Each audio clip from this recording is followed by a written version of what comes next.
Dr. Anes Kasman Sudarmaji Allahyarham. Cuman kemudian dia pindah ke Ciamis. Tapi dia doktoranesnya sejarah, tapi ngajar matematika. Dan saya pernah digeledagan sirah. Digeledagan sirah. Karena borna. Tata digeledagan. Lain kunaon-naon pusing. Digeledagan biar connect. Pusingeun. Sakola tara tapi titah ngeusian soal bener wae. Alhamdulillah mantap. Eta geledang sirah. Ana bor aya sia teh kunaon tara sakola cenah. Kan komite TV kan bisa diketruk ya. Aya wae kan diketruk.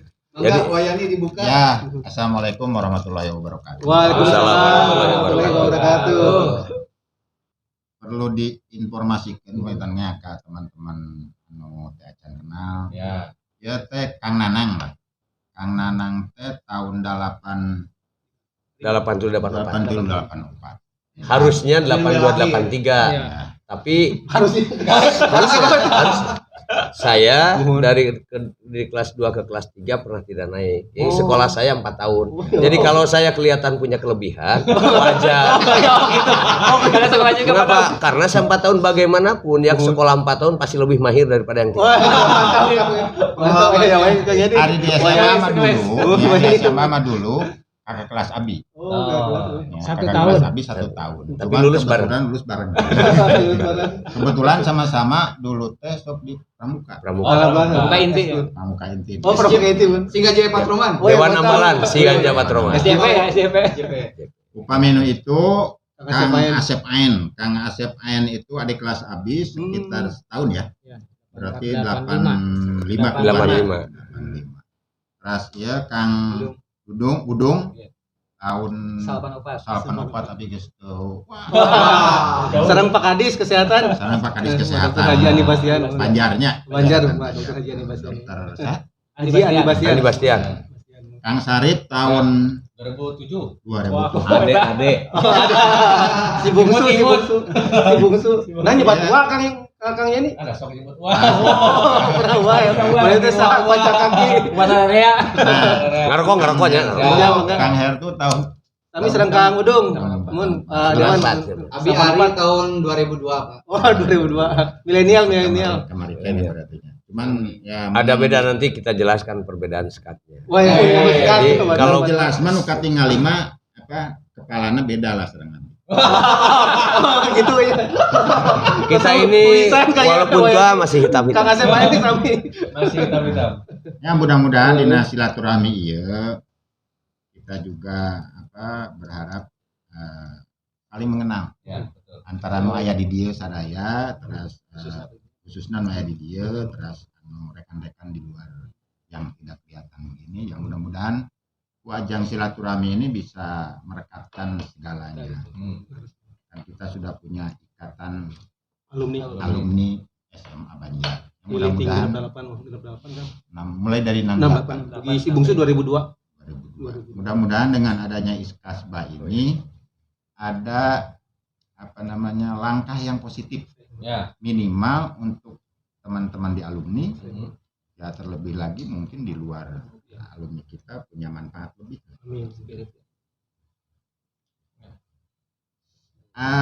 Kira-kira malam ini kita ngobrol apa, Kang? Ngobrol apa ya? Mungkin nostalgia. perjalanan dan nostalgia kita masing-masing. Ya, nostalgia. Tadi kan Ada nostalgia, Nostalgia. ada masa lampau. Oh, Karena, tahu. masa depan. nostalgia itu kita mengalaminya. Kalau masa lampau bisa jadi kita tidak mengalaminya, tapi nilainya masih terasa. Kalau mantan. Ulah kakak mantan Sebelum ke situ, Abi ge hoyong memperkenalkan bahwa Kang Nanang ini ayeuna teh kaleresan didapuk ku masyarakatnya, masyarakat Tatar Galuh. Kebetulan di Ciamis ya. Di Ciamis berdomisilina janten ketua DPRD. Alhamdulillah.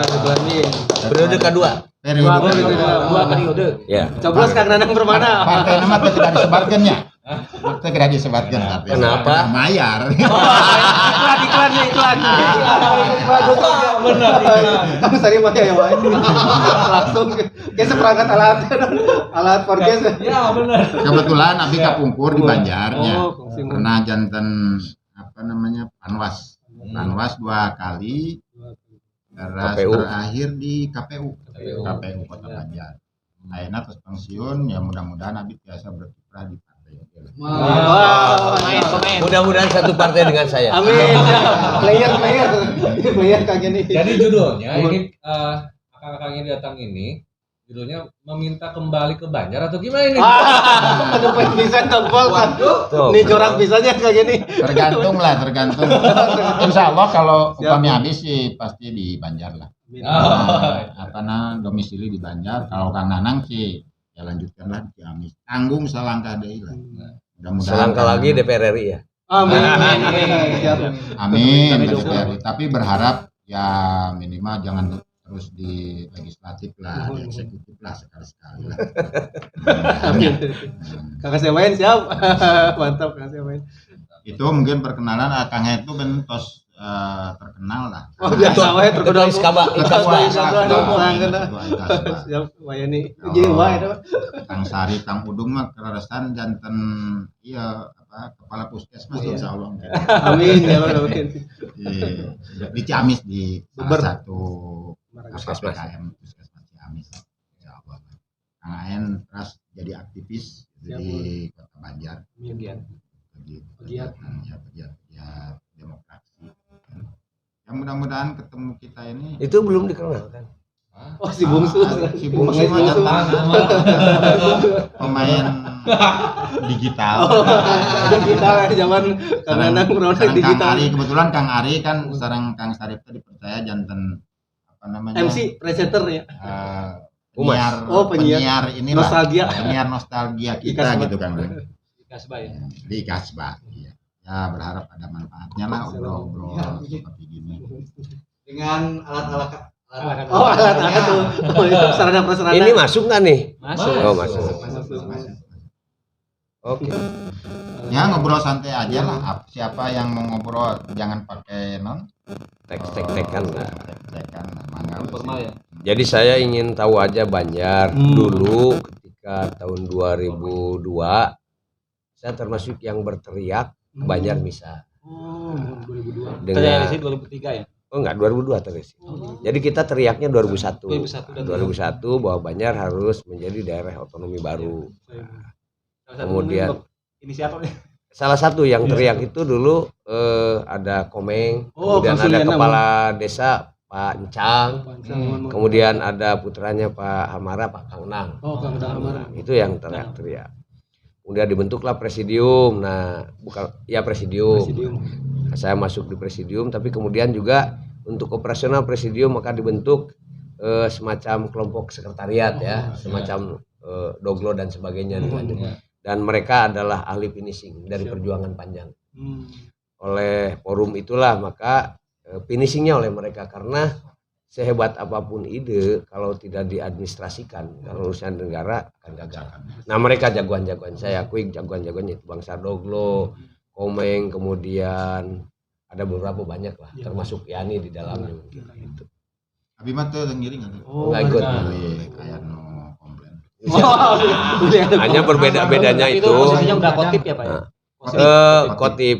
Kemudian dalam presidium kita bicara dan saya berbeda paham dengan beberapa orang. Saya ketika itu ingin opsi otonomi barunya itu adalah kabupaten dengan wilayah kekuasaan Wadana Jamrong dulu dari Rancah sampai Lakbo.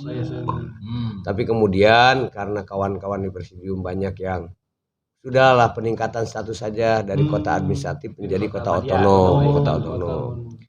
Nah, saya ketika ngomong kalau pemerintahan Banjar ini opsinya adalah pemerintahan kota, saya akan pindah dari Banjar. Nah, bagi saya prinsip 2002 itu ya. itu. Sehingga begitu diputuskan bahwa Banjar adalah pemerintahan kota dan saya juga hadir di DPR RI, maka seminggu kemudian saya pindah KTP Ciamis. Oh ya Allah. Mantap. Karena saya kan harus pegang apa yang sudah diucapkan. Dan ya jadilah sekarang kota Banjar. Terima kasih maju, bagus. Tinggal apakah kemajuan otonomi Banjar itu berhasil sebagaimana yang diharapkan, misalnya angka kemiskinan berkurang, pengangguran juga berkurang, kan itu mudah-mudahan saja. Amin, amin. Nah, Insya Allah. kemudian kesejahteraan, walaupun ya konon kabarnya di undang-undang bahwa otonomi baru itu dilakukan dengan tujuan meningkatkan kesejahteraan. Ya. Walaupun memang indikator kesejahteraan itu ada sesuatu yang tak bisa ditentukan indikatornya. Sehingga saya seringkali kalau ke rakyat nggak ngomong kesejahteraan rakyat, kemakmuran rakyat. Sekarang kalau kata kesejahteraan itu ada sesuatu yang harus diukur, tapi ukurannya tidak bisa angka-angka statistik. Karena dalam kata kesejahteraan itu ada suasana kebahagiaan batin. Nggak bisa diukur oleh angka-angka statistik. Beda kalau kemakmuran itu ukurannya physically. Daya beli, misalnya orang yang makmur itu mobilnya 2, istrinya 4, nah, misalnya. Misalnya. Aduh, jiga acan. Sehingga mengapa demikian? Karena sejahtera itu bahasa Arabnya salama itu kan, Islam itu mensejahterakan. Ada orang bisa jadi secara fisik dia rumahnya reyot, kemudian bajunya rombang-rombeng, tapi dia bahagia. Para ahli sufi kan begitu. Mereka tidak butuh seperti itu. Sehingga ketika ngomong kesejahteraan apa indikatornya? Ada satu yang nggak bisa diukur. Ya. Lebih baik kita jujur ngomong kemakmuran saja, walaupun kita bukan penganut materialisme. Itulah yang saya tahu dari Banjar, semangat orang Banjar terus membangun, dan secara fisik Banjar maju. Nah, dari sekian indikator dilihat bahwa Banjar itu adalah maju. Sebagai orang luar dari Banjar mungkin akan lebih objektif ya namanya melihat kira-kira masukan kanggo Banjar kapayun ke dan atos-atosnya sebegitulah existing sekarang ngobrol kapayun gitu kan. Jadi justru Apa kira-kira? Saya berbeda paham di persoalan itu. Oh. Bahwa orang luar bisa objektif itu betul, bisa objektif tapi bisa tidak lengkap. Karena yang tahu Banjar adalah orang yang diam di Banjar. Ada suasana batin yang tidak bisa dilihat oleh saya. Itu kan kesejahteraan kan. Ada suasana yang tidak bisa dilihat. Maka seobjektif-objektifnya orang luar menilai satu wilayah tetap saja akan lebih sempurna bila dinilai oleh orang Banjar sendiri. Saya tidak bukan tidak senang. Saya termasuk yang kurang sepakat dengan objektivitas yang menyatakan bahwa ukurannya itu ekuivalen sistem referensi. Saya tidak sepakat dengan itu. Saya lebih ke prinsip keunikan sistem kedirian. Ngukur domba jangan pakai kuda. Ngukur domba oleh satu rangga domba dong. Ngukur Banjar, apakah Banjar maju dan tidak diukur oleh potensinya. Dari potensi Banjar yang sudah habis, berkembangnya seperti apa itu. Itu namanya prinsip keunikan sistem kedirian. Beda dengan yang kata orang luar objektif itu sistem prinsip ekuivalen sistem kedirian, sistem referensi nggak bisa. Kebenaran nggak bisa direferensikan. Contoh begini. Sholat Kang Yani bagus, khusyuk. Saya juga sama, maghrib itu 3 rakaat. Sama. Tahiyatnya juga bisa sama, tapi bisa diutek-utek, bisa tidak. Tetapi apa yang ditemukan pengalaman ruhani ketika sholat bisa berbeda. Dan ini kita tidak bisa saling menyalahkan. Kenapa? Karena kehidupan ruhani itu lorong-lorong kehidupan tersendiri. Kehidupan rohani itu pengalaman menapaki lorong kecil, menanjak dan terjal. Tentu berbeda. Beda dengan kalau bentuk sholatnya, cara sholatnya bisa sama. Karena itu wilayah syar'i. Wilayah syar'i itu ketentuannya terlihat. Seperti jalan tol Jagorawi, kecepatan sekian. Yang melanggar kecepatan itu kena hukuman kan gitu. Nah, kehidupan rohani tidak begitu. Itu saya katakan, maka seobjektif-objektifnya orang menilai sesuatu di luar dirinya, tetap saja orang itulah yang lebih mendekati kebenaran. Ya, Banjar kekinian, Banjar potensi seperti apa? Banjar punya 2 hutan, ada Gunung Babakan, ada Gunung Sangkur. ya. Itu hutan dikuasai siapa? Sejauh mana relasinya dengan peningkatan kemakmuran masyarakat Banjar? Itu contoh.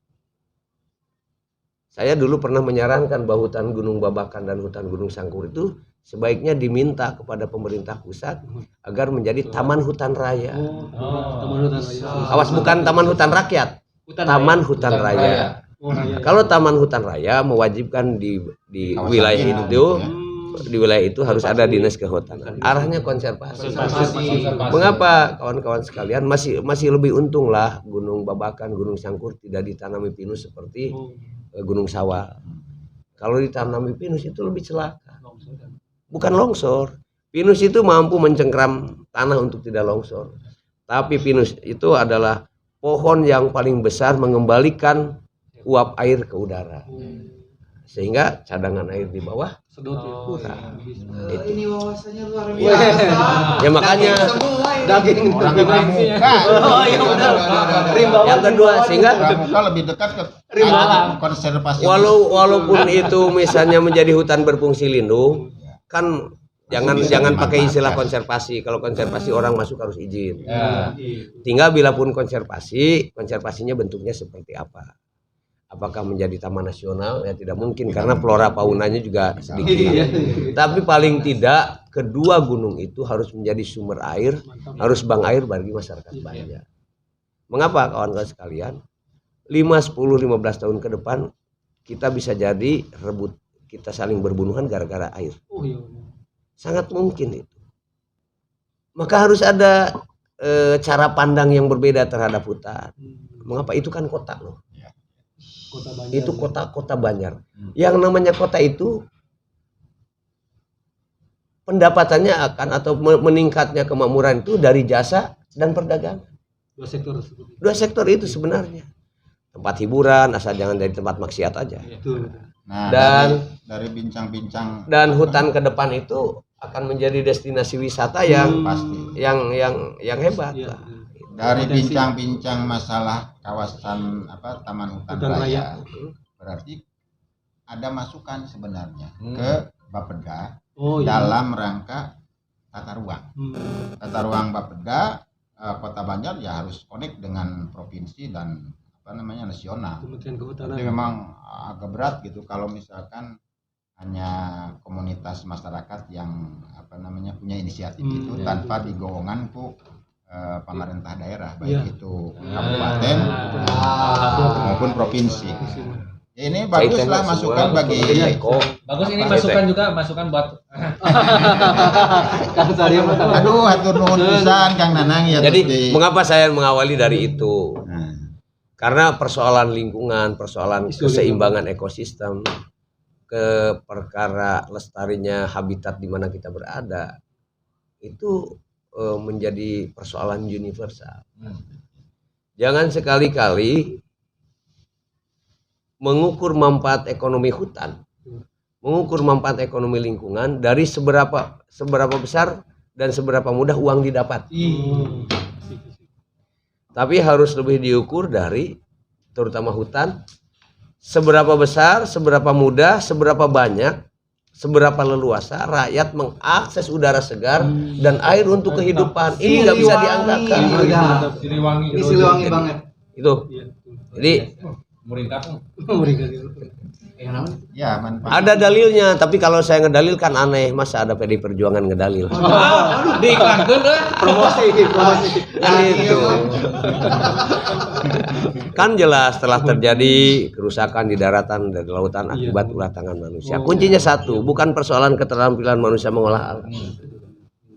Boleh, tapi manusia yang mengolahnya itu harus didasari oleh satu, bahwa yang kita lakukan adalah dalam rangka pertanggungjawaban kekhalifahan kita di hadapan Allah. Itu dong. Bentar. Saya konfirmasi dulu. Wayani kan kakaknya, kakak kelas ini. Saya iya kakak kelas. Kakak kelas. Habis jadi selevel. Nah, dulu kalau saya ada tambahan dalil, saya kan SMA 4 tahun. 4 tahun plus. Nah, kira-kira dulu gimana ini waktu di SMA-nya? Zaman harita dapat opat. Nah, mulai ya. Ke nostalgia. Oh, nostalgia mantap. Kang Nanang dulu di SMA itu aktivitasnya lebih ke agama. Oh, ustad ya zaman ustad ya. Terlepas itu Khotib Masjid Mambaul Ulum. MU. Kalau di luar agama itu pramuka paling Ya. kan? Di luar agama. Kata siapa pramuka di luar agama? Ya ini tidak maksudnya tuh selain agama. Selain agama aktivitas itu di sekolah itu adalah pramuka. Babarengan jeung abi pramuka. Zaman Pak Haji Utas ya pembinanya. Pembinanya Pak ini Unawas Harjani Sasa Allah ya. Ka Unawas, Ka Utas, Ka Iwa yang masih ada. Kalau Ka Iwa masih ada. Masuk menteri. Ka Unen Astra Manggala juga.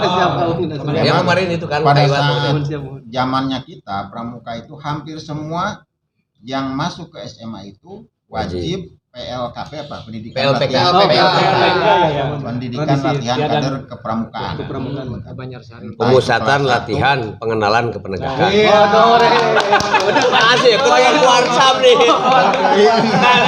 kepramukaan. Wah ya, kepramukaan. Tadi saya mau ralat teman udah dilatus macamnya. Mantap. Nah, pokoknya dari lepas SMA memang tidak beraktivitas di pramuka deui kan. Hari abi mah begitu lepas SMA teh langsung sekolah keluar Banjar. Saya masih tetap pramuka. Jadi Kang Nanang mah memang tetap eksis di antara Banjar Ciamis. Ya di Banjar ada Racana Nanggala di Pati Ukur. Oh, ya. Saya yang bikin itu. NDU, saya Bukan pembinanya. Asep Ahmad, Dede Maghrib, Oh, dari mana ya kan? Dede Maghrib pasti ya. Itu juniornya. junior NDU itu. Yang paling berkesan Kang Nanang guru di SMA saha? Sebutkan lima. Bagi saya semua lima saja. semuanya berkesan. 5 dulu, sebutkan 5. Anu ngagel dagang sih HP. Pokoknya 5 sebutkan. Nih yang berkesan di saya satu, Itu matematika. bukan matematika SMP itu. Oh, SMP. Yang berkesan di saya itu yang pertama Pak Muharram Ardan, guru bahasa Inggris. Ngulang apa beliau, Kang? Bahasa Inggris. Oh, Bahasa Inggris. in English. Kemudian ada yang kedua, ada guru yang pas siapa ya? Sok deh. Pak Duki, guru PMP dari Cimaragas. Pak Padma belum Pak Kocon. Pak Padma guru matematika yang udah pindah ke SMA Ciamis. Kemudian Ibu Nuraini. Oh iya. Ibu Nuraini karena wali kelas. Wali kelas. Kemudian Guru hampir semua guru. Lima tadi jembatan. Lima itu. Saya masih bisa menyebutkan seluruh guru yang ngajar saya di situ. Ada Ada Ibu apa? Ibu Tuti. Ibu Tuti Ngajar. bahasa Indonesia. Ya, serang Ibu Ngajar. Dia barangkali Lima teka ajar berarti karena Ibu banyak. Iya, barangkali nah. Oh iya benar. Oh Bahasa Ibu Indonesia. Tuti ya. Pak Ngajar. Ishak jangan dilupakan. Pak Isak. Oh Pak Ishak ya karena tetangga rumahan. Oh, Paduye. Paduye ya. Oh iya Paduye guru geografi. Oh, iya, Berarti di Banjar Kolot, Pak. Ah, siapa? Di Banyak Kolot. Siapa? Pak Isak. Pak Ishak mah Cikabuyutan. Dulu Dulu sampai saya keluar SMA Cikabuyutan. Iya. Berarti ada lagu favorit ya dari Di Pak Isak? Kersen. Oh, Itu lagu favorit yang Pak Isak. menciptakan Mars Banjar itu Pak Muharram dengan Pak Ishak itu. SMHK ya. Yang surya bersinar di nah itu. Subhanallah Pak Nah, itu Isak ya. betul. Pak Ishak dan Pak Muharram itu. Dari kelima tadi Kang Nanang Oh iya, ini kembali ke laptop. hilangkan tilu. Jadi tinggal 2. Enggak ada bisa hilang. Oh, Itu fairnya. Enggak ada yang bisa hilang. Benar. Semuanya memiliki kesan oleh Pak Iwa. Saya pernah dihukum lari gara-gara bola satu. Nih, kalau Senin saya dihukum itu kan kalau Sabtu upacara. Saya kabur, jalan belakang loncat benteng ke Semean. Ya. Karena yang benteng hari tama mesinnya Udah. Abang benteng udah benteng. 2 meteran aja ngomongnya. Di warung kan di belakang itu ada kantin. Nah, kantin. Kalau ke sebelah timur loncat ke Muhammadiyah. Nah, kalau ke belakang loncat ke Semean Negeri. Gitu. Ada sih Muhammadiyah. Kantin kafetaria lewat sawah Jadi, heula, lewat sawah. Saya yakin kalau yang masih ada Pak Iwa ya. Pak Iwa masih jumenang, Bu. Saya yakin kalau ketemu Pak Iwa itu kamu Pak Iwa itu. Haji Unen Itu, Pak Haji Unen apalagi apa?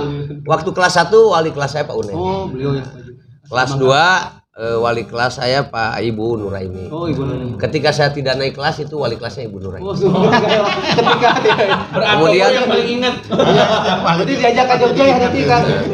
Ke Jogja. dulu kemudian Biasanya ada kan guru-guru mano. guru perpustakaan Pantis, Oh, yang orang Ranca. Iya, Kemudian guru matematika kelas 3 itu Pak Muhtar Wiana Iskandar, orang Ranca juga. Jadi di SMA Banjar dulu itu guru itu dibagi 2. Ada Irak, ada Iran. Oh, Irak. Iri dan Kidul, Iri dan Ranca. Oh, iya. Berarti perang Iran. Kidul. Pak Aud guru agama. Oh, guru agama saya, Bu, agama. hebat. Guru agama memang. Jadi guru agama saya diajar les 3 guru agama, ada Pak Solihudin yang masih ada, mudah-mudahan sehat. Amin. Pak Solihudin. Kemudian ada Pak Adan Abdullah, kemudian ada Pak Maksum Mustafa yang itu. Itulah guru semuanya berkesan, nggak bisa dihilangkan. Kepalanya zaman itu Pak Haji Pak Ida. Adan, Pak Yuda. Pak Yuda. Nah itu yang nggak bakalan lupa Pak Yuda. Saya masih ingat Pak Yuda, nggak boleh diomongin ini mah. Ingin agak sedih di belakangnya. Jadi, nah harusnya kalau ada kuncoronya saya berani ngomong itu. Kuncoro itu ya? disuruh keluar ya disuruh keluar pindah ke Parigi. Parigi. Pindahnya nggak kemana, gara-gara lagi udud. Nah, jadi istirahat kedua itu jam 11 sampai 11.15 kan. SMA sedang ngebangun, ada direksi kiturang tertutup, pada ngerokok di situ. Saya wakil ketua OSIS. Woi, mantap gitu sih. Kemudian karena saya mas sadar, begitu ada lonceng, saya keluar. Tawan apa Yuda sini? Oh, sini. Maneh teh pamimpin, kan mata merah gitu. Malah tidur, ya Pak tuh di sana juga lagi pada ngerokok. Wah dipanggil, lagi pada udud dah. Sekarang cepuin. Ah ya bener. Wah itu pada dimarahin. 13 orang dimarahin. Di antara Kuncoro, kalau kenung gara-gara kamu saya pindah. Pak Yuda. Ya itu nostalgia SMA lah. Nostalgia. Tapi istimewa. Itu kan Sekolah 4 tahun. Oh, jadi kembali. ketua OSIS. Subhanallah. Istimewa. Jadi ketika itu ketua OSISnya Yudi Artangali, sekarang kepala dinas di Berau dia. Oh iya, Kalimantan. Yudi. Ya, Yudi Artangali. Putranya Pak Kero. Oh, Kepala dinas apa? PU-nya. Kalau nggak salah kepala dinas PU, Jalan Kepadanan. Jalan Keodanan dekat Paduya di situ. Oh iya. Karena tiatku mah dapatnya. Ya, Aduh, Akademi Teknik Kerja. ada lagi yang sekarang kalau nggak salah dari teman kita itu yang keluar 83 mereka jadi dirjen di PUPR. Oh, Bebi Hendra Wibawa orang Oh, pada Kang Hera. Bebi Hendra. Itu kalau nggak salah jadi dirjen. Amlah Dirjen Pengairan. Ada. Itu dia kalau nggak salah Hartaka. Pradana. Oh, di Pradana. Ya? Pradana. Pramuka. Kang Bebi. Bebi Hendra Wibawa. Pradana. Teori Rostow menyatakan masyarakat peradaban manusia itu dimulai dari primitif yang berburu, diam di gua-gua berpindah-pindah. Kemudian meningkat menjadi masyarakat agraris yang bercocok tanam dan menempat di satu tempat. Kemudian meningkat menjadi masyarakat industri dan ujungnya akan jadi masyarakat sosialis, masyarakat komunal. Jadi kesejahteraannya bersama. Itu menurut Rostow. Nah, indikator masyarakat yang sejahtera itu di sana tidak ada kelaparan.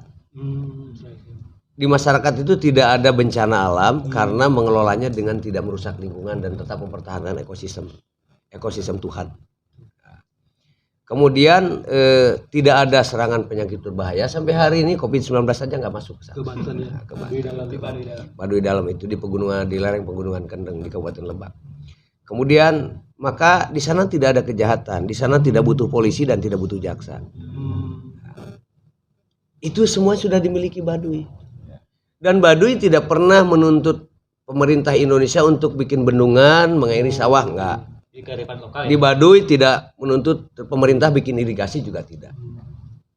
Mereka menanam padi di darat. Ini yang perlu dijelaskan sebenarnya. Mengapa menanam padi mesti di sawah? Ini yang saya katakan ini dalam tanda petik masyarakat petani ditipu. Oh iya. Masyarakat petani itu. Kenapa di sawah? Di darat. Maksudnya di darat? Yang namanya huma. Oh, Sehingga jangan-jangan Mak Rostow pernah ke Baduy. Kan begitu. Jangan-jangan makrosto kan itu efek ekonomi abad 18 ya. Jadi ini padahal padi itu adalah sejatinya tanaman perdu yang tidak butuh air, bukan tanaman air. Kalau benar padi tanaman air, masyarakat Lakbo ketika banjir tidak akan marah. Tabur kan ternyata ketika banjir juga. Sebenarnya padi itu tanaman perdu yang butuh lembab. Selama ada embun pagi, jelas itu 100%. Ini tentang air nih. Selama ada embun pagi, selama itu padi bisa tumbuh dan berbuah. Saya baru masuk ini. Terus begini, Kenapa itu bisa huma gitu? Saya mikirnya bahwa sebenarnya padi itu di sawah. ya karena Anda ditipu. Sejak lahir sudah tahu. Makanya sekolah itu harus di Fakultas Hukum agar tahu pertanian. Ya maksud saya kita itu tidak perlu berbangga dengan gelar akademik. Karena seringkali gelar akademik itu tidak relevan dengan tantangan kehidupan. Yang tantangan kehidupan itu ya praktek langsung. Jadi ya itu. Karena gini, nanam padi di sawah. Balik lagi ke Mengapa sawah harus pakai air? Oke. Karena ada yang namanya urea padat. Urea padat untuk akan hancur, liur atau larut itu pakai air. Ini ada dua kerugian. Yang pertama, di urea padat itu yang dibutuhkannya nitrogen. Ya. Setelah diukur ternyata di urea padat itu kandungan nitrogennya hanya 46%. Yang 54%-nya amoniak. Dalam catatan sejarah, amoniak itu adalah racun senjata kimia Perang Dunia ke-1. Ya lihat, sawah-sawah yang biasanya di urea ketika tidak ada air pecah-pecah. Karena unsur hara tanah tidak ada, bahan makanan untuk tanaman tidak ada. Sehingga kalau tumbuh langsung dikasih makanan dalam bentuk sudah zat-zat NPK dan sebagainya. Itu yang satu. Yang kedua, karena ini harus larut pakai air, maka sawah dimasukin air. Air masuk ke sawah. Irigasi betul. Kita tahu bahwa air itu habitatnya keong. Keong tidak bisa hidup kalau tanpa air. Ini masuk air, kaong hidup.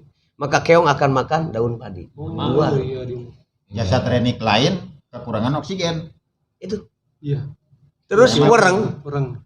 Tidak ada catatan sejarahnya huma habis oleh keong atau wereng. Nggak ada. Paling manuk ya Pak. Ya kalau manuk di sawah ya ayam manuk. Nah, itu teh nggak bisa. Emang lamun di darat ayam manuk di sawah manuk kan nggak juga. Nah, itu bahwa masyarakat petani kita ditipu oleh teori yang nggak jelas. Kemudian begini diiming-imingi. Ini iming-iming. Anda baru akan, saya sudah nanam padi di setiap halaman sekolah. Itulah, jadi GNP itu sudah, saya nggak ngomong. Jadi balik lagi bahwa Sudah dilaksanakan. bahwa aktivitas itu dilakukan oleh masyarakat secara swadaya. Swadaya dengan dibimbing oleh Gerakan Pramuka. Diawali dari Gerakan Pramuka. Tapi Kawan-kawan didukung sekalian, oleh pemerintah daerah didukung gitu, maksudnya teh nggak jangan welcome. lupa, tidak dihalangi. Tidak dihalangi.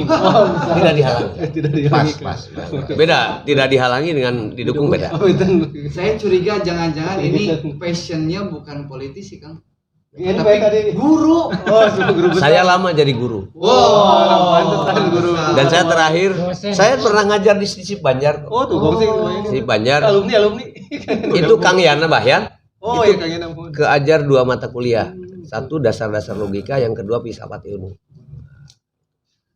Dari tadi tuh saya lagi dengerin guru ini. Guru besar, profesor. Bukan politisi, saya nggak. Tapi kayaknya dengan program tadi bisa nggak kolaborasi dengan Kasbah itu? Pasti Oh, bisa, sangat bisa, ayo. Bisa banget Ayo. bisa. Seharusnya teman-teman IKAS yang khususnya yang ada di Banjar gitu kan secara praktek mungkin bisa melaksanakan itu. Insyaallah. Ya perlahan tapi pasti gitu kan. Tidak harus satu komoditas apa saja. Dan ini bukan sekedar proyek. Ada ideologinya, ada filsafatnya. Kawan sekalian, begitu saya jadi ketua pramuka, maka pertanyaannya apa yang harus saya lakukan? Selama ini pramuka dimanapun, pramuka untuk pramuka, onani. Bersetubuh dengan diri sendiri. Kasih Ya kan? Artinya kalau pramuka untuk pramuka, organisasi untuk organisasi, ini namanya bersetubuh dengan diri sendiri. Artinya apa? Dia hanya bersetubuh dengan bayang-bayangan, pelamun. Maka pramuka Ciamis harus untuk masyarakat. kontribusinya gitu. Kenapa? Karena sumpahnya itu kan kita punya janji moral dan kode kehormatan. Ya. Janji moral kita ini Trisatya tuh yang keduanya itu menolong sesama hidup, ikut serta membangun masyarakat. Kapan lu membangun masyarakat? Kan itu. Ngebangun itu kan lain nyen tembok. Ya. Kemudian membangun mental juga bahkan. janji moralnya dasar dharma itu yang pertama takwa pada Tuhan yang Maha Esa. Dharma ke-10-nya suci dalam pikiran, perkataan, perbuatan. Ini itakullah, ini itakullah. Karena Terhadapnya suci dalam pikiran, perkataan, perbuatan hanya bisa dilakukan oleh orang-orang yang takwa. Nah, Kak, apa yang harus saya lakukan? Maka yang pertama menyelamatkan generasi. Kalau sekalian, banyak sekali petani yang gini, diiming-imingi oleh, saya nggak mau ngomong pemerintah, diiming-imingi oleh orang. Tanamlah padi ini, karena padi ini 1 hektar akan menghasilkan 7 ton, walaupun sekarang sudah langka.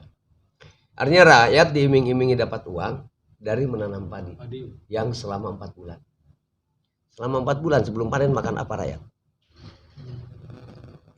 Nah, kemudian padahal di kita ini hanya beberapa orang saja yang punya tanah lebih dari 1 hektar. Dan setelah kita hitung, kita akan dapat keuntungan yang wajar bila menanam padi 1,5 hektar. Minimal ya. Ya. Maslahan. Kalau hanya 20 bata atau 200 bata untuk makan saja. Maka pendekatannya nanam padi untuk makan. Ya. Bukan untuk uang. Kalau ingin uang nanam kangkung dong. 20 hari sekali panen. Rutin. Dan bisa kaya raya dari kangkung. Tuh, berangkat dari situ maka kemudian mengapa padi? Berangkat dari persoalan makan. Karena tugas pemimpin itu yang sulit-sulit mudah itu hanya 2 yang terdekat. Boleh nggak dalil tuh PDI Perjuangan? Di situ mana? Saya lagi Nih. ngeliat guru. Ini ada di Al-Quran. A'udzubillahi minasyaitonirrajim. At'amahum min ju' wa amanahum min khauf. Ini tugas pemimpin. Memberi makan pada orang yang lapar, artinya tidak boleh ada yang kelaparan. Dan menjamin rasa aman dari segala keresahan. Kalau Kang Yani masih resah apakah saya bisa makan besok atau tidak? Kalau kawan-kawan masih resah apakah besok kalau saya sakit bisa mengobati? Maka sejatinya di lingkungan itu tidak ada pemimpin. Kalau masih ada orang yang resah seperti itu, dipertanyakan kredibilitas kemampuan pemimpin. Saya pemimpin pramuka. Yang pertama begini, bagaimana anak-anak pramuka kelak ketika dewasa dia makan dari beras yang ditanam di halaman rumahnya. Tidak perlu bikin sawah. Dan saya mengukur, sebelum ngomong saya ngukur. Saya nanam padi, padinya MSP, Mari Sejahterakan Petani. MSP 9, saya nanam 1 butir, anakannya 15. Anakannya 15. Ketika panen saya pisahkan 200 sumpun padi. Diolah menjadi padi, kemudian jadi beras 105 gelas ini. Ini sehari saya ngaliwat 1 gelas ini. Karena MSP itu inbreed dan merekah. Itu bayar. 1 gelas ini ngaliwat pagi, bisa dimakan pagi, ditambah siang, tambah sore. Karena makan malam saya sore. Udah 60 tahun. Kalau makan malam saya jam 7, maka saya harus tidur jam 11 kan. Karena 4 jam setelah makan baru boleh tidur. Kalau baru 2 jam makan malam 2 jam kemudian tidur, insya Allah penyakit gula. Gitu. Gula. Jadi saya udah hati-hati betul itu. Nah, kemudian artinya untuk seorang manusia dewasa itu hanya butuh 200 sampai 250 rumpun padi. Bagi yang gembul 300 rumpun padi. Jadi kalau ada keluarga kecil, suami istri beranak 3-5 orang, itu hanya butuh 1000 sampai 1500 rumpun padi. Artinya hanya dua tumbak. Hanya hanya butuh 20 tumbak. Hanya butuh 280 meter persegi. Itu untuk makan. Satu keluarga. Bisa dari panen ke panen. Karena padi yang saya punya ini pohon padi semua. Ini padi percobaan saya semua. Ya. MSP ini padi inbreed, tidak hybrid. Jadi kalau saya ngasih ke petani, ini kasih benih, ketika panen ini bisa dibenihkan lagi. Beda dengan hybrid. Ini benih, tanam, panen, mau nanam, beli lagi. Maka petani diperbudak oleh pemilik benih. Saya harus memerdekakan mereka. Maka saya tebar benih. Inbreed. Inbreed. Ya. Inbreed. Itu pelajaran biologi sebenarnya. Oh, iya. Makanya sekolah harus di jurusan IPS. Nah, terus dari mana tukang kalau ingin dapat uang? Dapat uang itu harus cepat. Rakyat itu butuh uang cepat. Nanam kangkung. Silakan Anda besok hari atau lusa keliling ke seluruh pasar yang ada di Kota Banjar. Cari kangkung yang menguning akibat tidak laku di pasar. Gak bakal lah. Saya aja seminggu 2 kali pasti makan kangkung karena butuh serat pencernaan. Nah, kan 1 ikat kangkung itu beli 2.000 dari warung. Itu sebenarnya dari petaninya Rp1.000 ke pasar. Pasar menjual ke warung 1.500, warung menjual 2.000. 1 ikatnya itu kan 15. Atau katakanlah besar 20 batang. Jadi kalau Anda ingin uang 200.000 per hari, bikinlah kangkung 200 ikat. 1 ikatnya 20, berarti hanya 4.000 batang kangkung. 4.000 batang kangkung itu 2 meja ini jadi 4.000 batang kangkung nih. 2 meja ini 2 meter. Jadi luasan lahannya. Tanggal 1 tanam, tanggal 2 tanam, pas tanggal 21 tanam, yang ini panen. 20 hari ya per 20 hari. Jadi tiap hari Anda dapat uang 200.000. Kali 1 minggu 6 juta, kali 1 bulan 6 juta. Gaji ketua DPR itu hanya 2.100.000. Selisih 4 juta. Gaji. Nah, ini sudah dipraktekkan. Sampai saya ngomong ke teman saya yang bareng-bareng di magister kuliah, kepala desa, dia ternyata dilaksanakan dan di samping orang-orang sudah sampai dia bilang, Kang, bener, siltap itu nggak ada apa-apanya. Saya dapat penghasilan kangkung itu sebulan bisa sampai 10 juta. Karena luas bengkok, tanahnya banyak luas. Oh, jadi luas. Artinya kalau Anda punya tanah, kalau Anda punya tanah 20 batang halaman rumah, Anda tidak akan kekurangan uang. Dari kangkung aja ya kan. Lantas kenapa tidak mau dilakukan? Ini ada hubungannya dengan agama. Masa saya sarjana hukum jadi tukang kangkung? Masa ya. Artinya ada gengsi. Saya ingatkan, gengsi itu bagian dari syirik. Ada 2 ayat Al-Quran yang bertanya hampir sama. Apa ro'aita man ittakhadha ilahahu hawa? Aro'aita man ittakhadha ilahahu hawa. Itu surat 25 ayat 43 dan surat 45 ayat 23. Sampai dicicip ya Anta. Oke. Siap. Jadi tunjukkan kepadaku orang-orang yang menuhankan hawa nafsunya. Jangan gengsi. Rasulullah aja mikul pohon kurma kok. Saudagar. Karena gengsi inginnya apa? Kita ini dicekoki oleh sekolah dan orang tua kita memang dicekoki dengan doktrin yang tidak tepat. Sehingga semua anak-anak bercita-cita menjadi pekerja. Syukur-syukur jadi ASN. Oh, itu gak perlu kita. Ya kan? Betul. Karena orang tua jang bager nyai kasep. Sakola sing bener, sing rajin, tuntut ilmu nu bener, ameh ulangan hebat, meh boga ranking, meh tereh keluar sekolah, geus keluar sekolah tereh boga gawe. Artinya keluar sekolah tereh jadi jongos. Pekerja itu jongos loh. Iya, betul.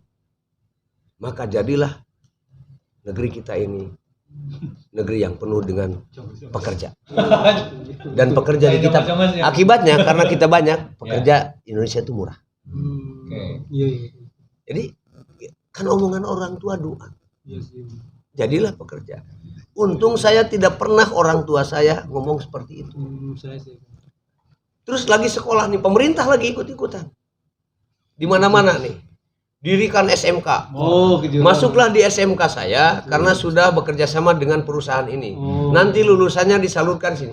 Jadi dia mendidik anak bangsa Indonesia disiapkan untuk jadi jongos pabrik. Ada nggak yang begini? Masuklah di sekolah kami karena di sekolah kami diajar kepemimpinan agar kelak Anda dalam hidup bisa memimpin diri dan keluarga Anda dalam bertanggung jawab kepada Allah Subhanahu wa taala. Enggak ada tuh yang ngomong begitu. Enggak ada. Ini persoalan ideologis. Jadi jangan salah. Jadi jangan marah kalau di kita banyak tawuran. Karena pekerjaan tidak ada, akhirnya tawuran sebagai pekerjaan. Demo dibayar, demo itu kan bagian dari tawuran. Iya betul. Nah, berangkat dari itu maka generasi kita itu harus merdeka dan bebas dari itu. Siap ideologis. Maka bayangkan, saya berpikir, makan kan tiap hari makan. Nanti ini cita-cita orang tua, cita-cita sekolah kita mencari kerja itu akan semakin tidak tercapai karena lapangan kerja akan semakin sempit. Untuk menjadi seorang pelayan toko saja kita akan sulit. Karena sekarang orang sudah berdagang dengan telanjang bulat. Anda beli online, yang ngejawab itu bisa jadi sedang bersetubuh. Oh gitu. Karena tidak di toko. Iya online. Pelayan toko aja sudah tidak ada karena orang dagang sudah tidak pakai toko. Ya, artinya kita berharap dapat kan hayang teh wah si eta mah pada mah anu digaji mah bulan. Anu teu sadar si eta mah jongos di dinya dianggap kan gitu pakai bahasa kasar. Nah, maka itu harus dirubah. Bayangkan mencari kerja sulit, hayang jadi orang enggak suruhan sulit. Sementara makan harus terus dilakukan tiap hari. Pertanyaannya, punya keyakinan dari mana kita bahwa anak cucu kita kelak 15 tahun ke depan? Punya keyakinan dari mana kita bahwa anak cucu kita akan punya uang tiap hari untuk beli nasi? Bekerja aja sulit. Kalau mindset Jangan-jangan, kan sekarang udah pada begitu, pada cari kerja. Jangan-jangan anak cucu kita kelak harus membunuh orang gara-gara sepiring nasi. Dan itu sudah sedang terjadi. Orang ramai di terminal, rebutan penumpang, itu mencari uang 100.000, 200.000, bukan untuk poya-poya, tapi untuk ngasih makan anak. Kan sudah sedang terjadi. Maka bagaimana jalan keluarnya? Jangan janji-janji lapangan kerja, tapi jadikan mereka bekerja untuk dirinya. Maka saya bercita-cita generasi ke depan makan nasi dari halaman rumahnya sendiri, menanam padi di halaman rumah. Jadi dirubah nanti bukan sawah, tapi kebun padi. Pakai pot ya. Di Pramuka saya di Pramuka itu sudah 4 kali panen. Panen perdananya ke Atalia isinya Pak Ridwan kami datang panen. Sampai ini hebat sekali. Ini diminta jadi program Jawa Barat di Pramuka dan udah mulai. Nah, Mantap. sekarang gini Kang, dengan hasil pemikiran Akang itu apa yang memang tentunya ini harus tadi kan penyelamatan generasi ya. Apa yang harus diwariskan? Ya, terutama ini sekolah kita lah SMA negeri Banjar lah gitu kan. minimal ada benih-benih dari situ ya. Gitu kan minimal ini kan sudah dipantik nih, ada pemantiknya ya seperti itu. Kira-kira nih Kang, apa yang harus diwariskan? Saya ini kenapa ngasih contoh nanam padi? Sejatinya sedang mewariskan bagaimana menanam padi kepada anak-anak. Saya nggak ngajarin orang dewasa loh, anak TK saya ajarin. Di Pamarican anak SD kemarin panen di sekolahnya. Nah, tapi sebelum itu memang kita praktek dulu di Kuarcan. Mengapa? Ketika diomongkan, tapi jangan ngomong dulu keluar kawan-kawan. Kita harus praktekkan dulu bahwa ini bisa. Mengapa? Jangan sampai kita ngomong kita tidak berbuat. Itu teoritik, itu para akademisi. Saya praktisi. Tapi bukan persoalan akademisi. Mengapa harus dibuktikan dulu? Karena Allah mengancam. Kabura maqtan indallahi an taqulu ma la taf'alun. Kebencian besar di sisi Allah karena engkau berkata-kata tentang yang tidak engkau perbuat. Tidak berintegritas gitu ya. Jadi kenapa praktek dulu? Karena saya takut diancam oleh ayat itu. Jadi kade ulah nyebut penista agama kain. Ini kayaknya seru banget nih, seru banget kalau misalkan kita ngobrol lebih panjang gitu kan. Terakhir nih Kang, berkaitan dengan Ikasba sendiri gitu kan. Kalau kan memang kita harus menjadi Ikasba menjadi pilar terdepan lah untuk membuat sebuah perubahan iklim ekosistem perubahan di Banjar gitu kan. Hal apa yang harus dilakukan oleh Ikasba? Kira-kira melakukan untuk lingkungan aja dulu. Jadi gini, sejauh kita merencanakan melangkah, beribu-ribu mil kita rencanakan akan kita tapaki. Kita mulai dari tapak yang pertama. Bertahun-tahun perjalanan waktu akan kita langkahi. Kita mulai dari detik yang pertama. beribu-ribu orang akan kita ajak. Kita mulai dari diri kita sendiri. Ibda binafsik. Itu perintah Rasulullah. Kalau ikas bawa, ya paling tidak untuk teman-teman aja, anak. Yang namanya rakyat, kalau sudah dikasih contoh akan ikut. Seperti sekarang, yang nanam mulai pramuka. Sekarang ini ada beberapa desa minta diajarin oleh pramuka. Kampung Naga itu datang ke kita. Bagaimana menanam padi, dan menanam padi kita efisien. Kita tidak dipengaruhi iklim, tidak dipengaruhi oleh masa panen. Karena kita menanam di alam. Kapanpun kita mau kita tanam. Dan tanaman kita tanam biji langsung. Termasuk jagung. Saya sekarang sedang menangkar benih jagung inbreed. Sama, agar ketika ngasih ke rakyat nggak usah ngasih lagi ini. 2 hektar saya. Dari benih langsung ya. Iya. Bukannya Kayak SRI mungkin ya, sistem diversification penanam satu itu. nanam satu SRI. Ya, SRI. Jadi satu tanam terus ada keuntungannya kan gini. Nanam padi ditabur dulu. 12 hari diangkat, dicabut. Dicabut ini luka nih. Diikat, dipotong, dilempar ke sawah. Ketika ditanam butuh pemulihan 10 hari. Oh iya. Jadi kita membuang waktu. Kalau nanam benih langsung, padi kami ini 97 hari panen. 3 bulan. Karena tidak terganggu perakaran. Bahkan kalau kami punya beras, kami punya padi yang 78 hari panen. Tapi tidak disebar karena biasanya BR karunya rakyat. Oh. Jadi Aduh, makasih banyak nih ya Kang Nanang, Kang Asep. sebentar. Jadi kalau Pak Ikasba, yuk kita besok kan ketemu. Ya, Ya, insya Allah nanti hari Jumat tanggal berapa? 29 aja kita untuk sambil buka bersama ya. Iya. Sambil kongko-kongko di sana sebelum buka bersama, mudah-mudahan ada inisiatif yang brilian Iya. yang bisa diterapkan oleh teman-teman yang berhimpun di Ikasba. Ya minimal ada manfaat lah untuk sendiri-sendiri. Tapi ini di alumni SMA Banjar itu ada Ikasba, ada teman-teman anak-anak yang masih muda tidak mau bergabung, Kang. Kami tidak mau terikat oleh senior junior. Ini kemarin ketemu dengan saya bilang di Ikasba tidak ada senior junior. Tidak ada. Saya bilang, kata siapa? Dan kita juga tidak ada aturan-aturan hukum di situ. Kita persahabatan. Padahal anak itu kreatif. Mereka sekarang sedang mencoba menanam melon golden itu. Oh, Namanya lupa saya. Romi. Nah, Romi. dengan Kemarin saya ketemu Romi. Angkatan apa? angkatan berapa ya, masih muda lah. Masih muda. Dia sekarang disupport oleh Kementerian Pertanian atau Dinas Pertanian Provinsi. Kementerian Kementerian ya. Karena kemarin ketemu dengan Komisi 4. Nah, disupport beberapa hektar Kemarin- khusus karena memang tempo hari awalnya sepengetahuan saya ya, dia membina di pondok pesantren Ya. dan kebetulan dari beberapa pondok pesantren yang ada di Jawa Barat itu salah satunya Banjar itu berhasil. Ada di Ciamis juga berhasil di Golden Melon itu di Banyulana berhasil. Nah, ada anak-anak adik-adik kita yang hebat.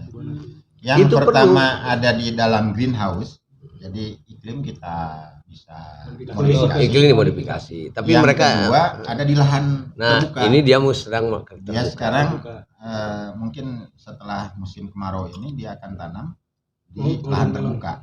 sehingga saya kan Melon Romi, sudah bagus. saya melihat anak itu rajin Bagus. dan dia menganalisis persoalan detail. Sehingga nanti kamu akan saya ajak ke petani binaan saya bagaimana menjual benih anggur itu satu benih 1 juta. Karena nanam anggur itu bisa di halaman rumah juga, di tambulapot diputar pakai kawat. Sehingga dan anggur itu tidak bermusim, tergantung kapan kita melakukan pruning. Kapan kita melakukan pruning? Kalau tidak di pruning nggak bakalan buah. Ya berbuat tapi seadanya. Banyak solusi. Banyak Green. dan catat. Solusi kita ke depan, ini baru solusi. Saya kan sedang memasadepankan masa lampau. Nanam padi di darat itu masa lampau karuhun kita. Catat. Leluhur Sunda punten, abdi mah rasial di persoalan ini. Saya rasis.